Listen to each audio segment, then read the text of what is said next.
जय जगन्नाथ बंधुगण आज भिडियो रे जानिबा घरे किंबा दुकान रे लेंबू लंका काहींकी टांगती एवं टांगिले कौन हुए।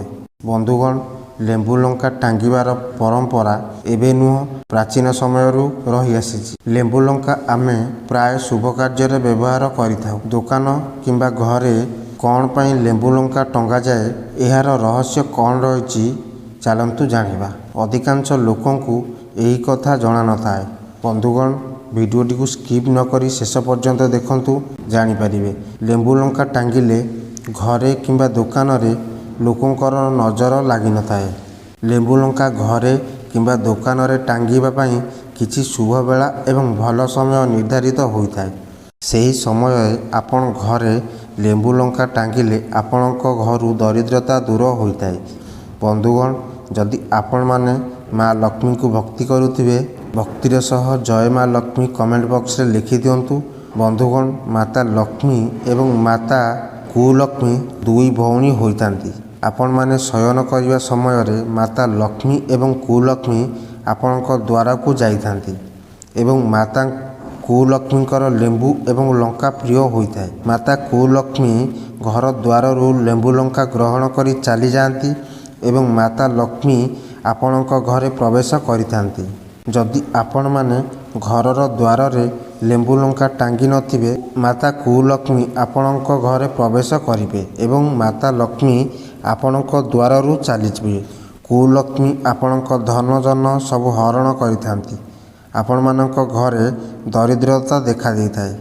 सेतिपई प्रत्येक घर पूजा रे लेंबू लंका व्यवहार होइथाए। आपण माने कुलक्ष्मी को पाइबे हेले माता लक्ष्मी को पाइबे ना। आपण माने जदि चैनल के नुआ चैनल को सब्सक्राइब कर दियंतु जहाद्वारा एमिति नुआ नुआ वीडियो सर्वप्रथमे देखिपारे। चलतु जानिबा आम घर बाहर लेंबू लंका टांगिले कौन फायदा मिलता है। बंधुगण घर बाहर लेंबू लंका टांगतु जहाँकि आपणको गरीबरू मुक्ति देइथाए एवं रोग व्याधि होई न थाए एवं आपणक घर को नकारात्मक शक्ति प्रवेश करिपारिबो नाही। कारण घर बाहर लेंबू लंका रहिले सेथिरे पवन बाजी आपणक घर को गले आपणक घरे सुख शांति एवं शुभफल मिलता है। यह कौनसी साधारण जिनिस नुहे। घर बाहर लेंबू लंका टांगिले कला विद्या एवं लोकंक नजर आपणक ऊपर पड़ी न थाए। एथिपाई लेंबू लंका जेते नकारात्मक शक्ति होइतिले मध्य से निज भीतर को सब शक्ति नहीं था एवं आपणक घर परिवार को सुरक्षित रखि था। आपण माने तो देखिथिबे लोक माने गाड़ी रे भी लेंबू लंका बांधती।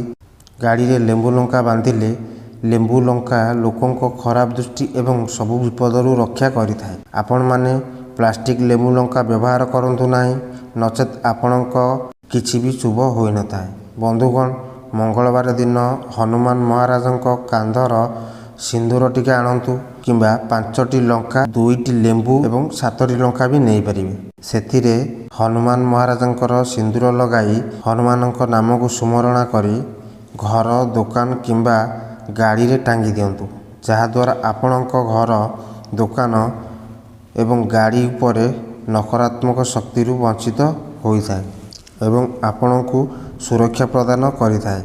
जेउ पिला मानंकु नजर लगी थाए किंबा आपणक घरे कला जादू एवं गुणीगारेड़ी होइथाए लेंबू लंका से सबु नकारात्मक शक्ति ठारू आपणको दूरेई रखिथाए।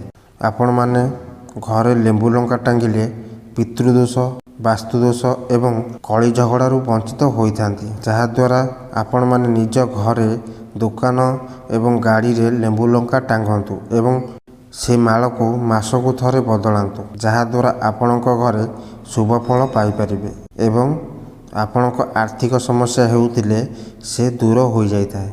बंधुगण वीडियोटी भल लागिथिले चैनल को सब्सक्राइब करी बेल आइकन को दबाई दियंतु जहाद्वारा एमिति नुआ नुआ वीडियो सर्वप्रथमे देखिया पाई पाइपारिबे। पुणी गोटे नुआ वीडियो रे देखाबा। जय जगन्नाथ।